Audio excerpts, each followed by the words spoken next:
apply interrogation techniques to get your job done. Hey, I am Chuck the Bureaucrat, and today what I want to do is give you a taste of my favorite field manual, Human Intelligence Collection. One of the things I love about this manual is it is approved for public release, distribution unlimited, almost 400 pages of tactics, techniques, and procedures for getting information out of people who don't necessarily want to give it to you. And you've heard me say before that the Pentagon is just this giant biological computer where the components are human beings, and that the flow of information, that's where the power comes from to influence the decisions about resources. And so if you can hone your skills to get information from all these people you work with, well, then you've got the keys to the kingdom. Here's the big thing to understand. When most people think about interrogation, they imagine a situation where the subject is locked in a room, maybe they're handcuffed to a table, and they can't get away from the interrogator. But in a lot of cases of human intelligence collection, the subject of the interrogation, well, they can just walk away whenever they want to. So what the interrogator has to do is they have to hook the subject somehow. And since I don't have time to go over the entire manual, I'm going to focus on some emotional techniques and how they get applied in a place like the Pentagon. All right, the first is emotional love, and there are all kinds of love. Family, camaraderie, patriotism. Everybody loves something. So what the interrogator is going to do is they are going to direct anxiety towards the thing that the subject loves. For example, if you have a major who used to fly Apache helicopters, you can get an amazing amount of work out of him by suggesting that if he doesn't do the work, then the Apache fleet will be reduced or not updated or in some way harmed. On the flip side, you've got emotional hate, and this works really well with anybody who feels that they've been mistreated. I mean, I have met some field-grade officers who had a white hot passion for revenge, and they would do just about anything to get back at the office that they felt had harmed them. These guys share tons of background information, and they're like a freaking Geiger counter, detecting the slightest move of that hated office. All you got to do is figure out where the hate lies, and trust me, it is rarely well hidden. Now, another way you can go at someone is with fear, and there's actually two directions you can take this. The first is fear up.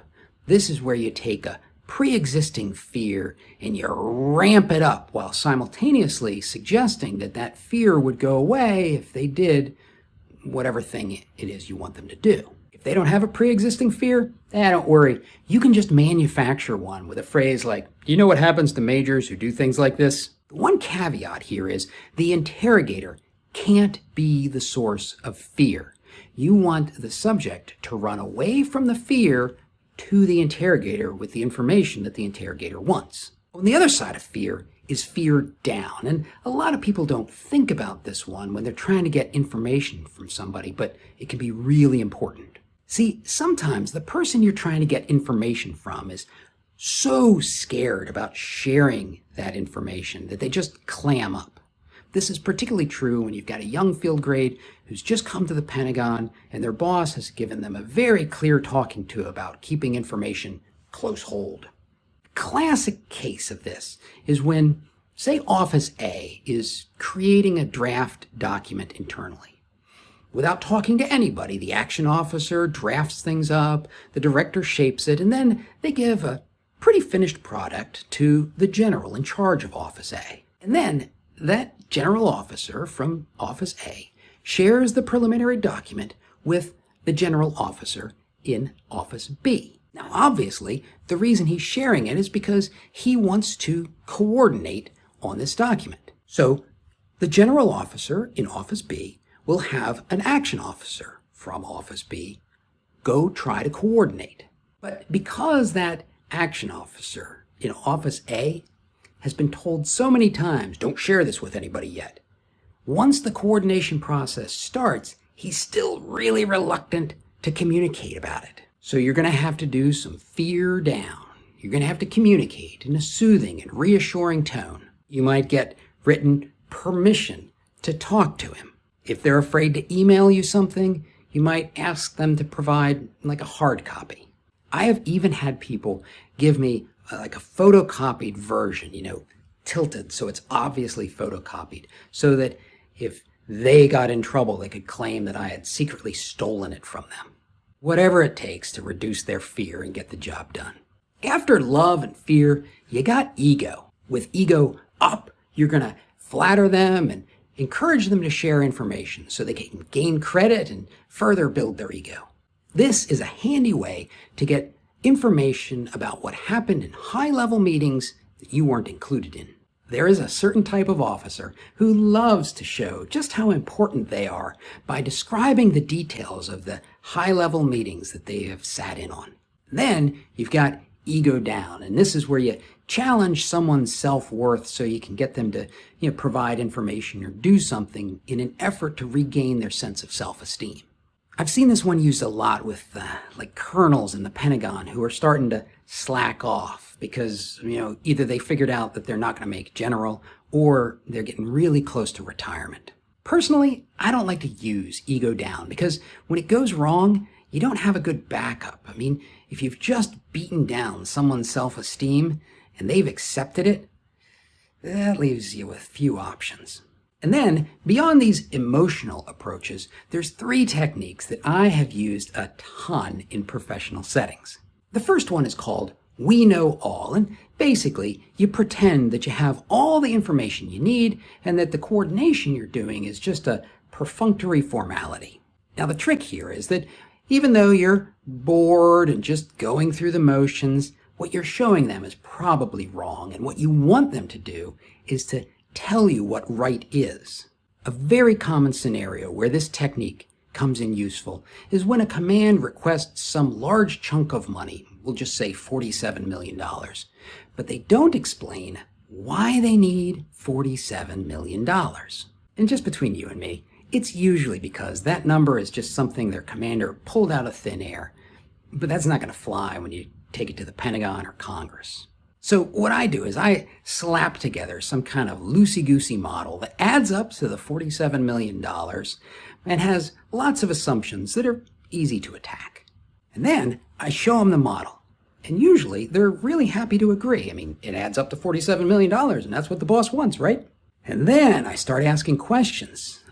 Why so many contractors? Is there an alternative to leasing the space? Why'd you use this inflation factor? This usually gets kind of a weird response. There's this chaotic outpouring of information and usually an admission that no analysis was done to come to the number in the first place.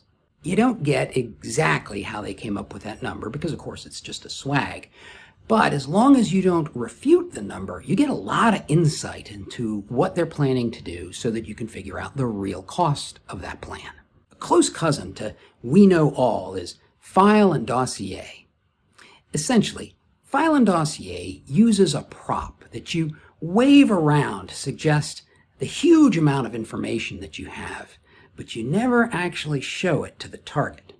Now, to me, the funny thing is that the Human Intelligence Collection Field Manual is really cautious about using this technique, but in my experience, it has been incredibly powerful in the Pentagon. In fact, I observed a mentor of mine using this technique long before I knew it was some formal part of intel collection. See, he had this project he was working on, and it had something to do with the utilization of building space and the number of soldiers assigned to it. I don't know, something like that. And he had like 150 sheets of 11 by 17 paper with all kinds of information, satellite shots, data tables. Whenever he met with anybody about that project, he would drag along that clumsy file.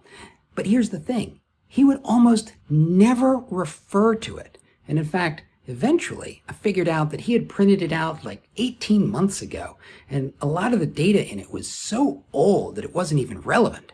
But what I learned is that just the threat of being able to take a conversation in a direction where you can go down to the most minute detail Well, that changes the way people share information with you. First of all, they are far less likely to share information that's just from my memory. And when they do know something for sure, they really like to share it just to get a sense of leveling the playing field. All right, there is one last approach to discuss, and that is Mutt and Jeff. And before we get too far, it's important that you understand this is not good cop, bad cop. Or maybe to be more clear, good cop, bad cop is a small subset of the larger Mutt and Jeff approach. See, the whole goal of Mutt and Jeff is to get the target to build a rapport with one of two different interrogators. So what you do is you present them with two alternatives that are very different from each other.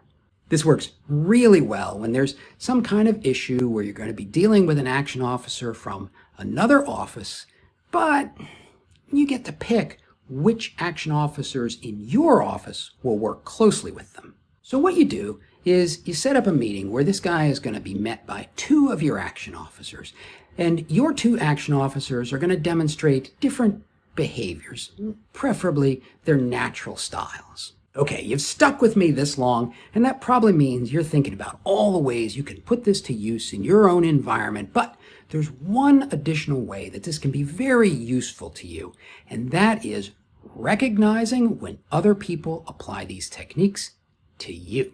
At one point in my career, I was assigned to this place where there was an accountability problem that threatened to run into the hundreds of thousands of dollars. A couple of investigators came down, and during the course of our conversations, they threatened my career over this issue.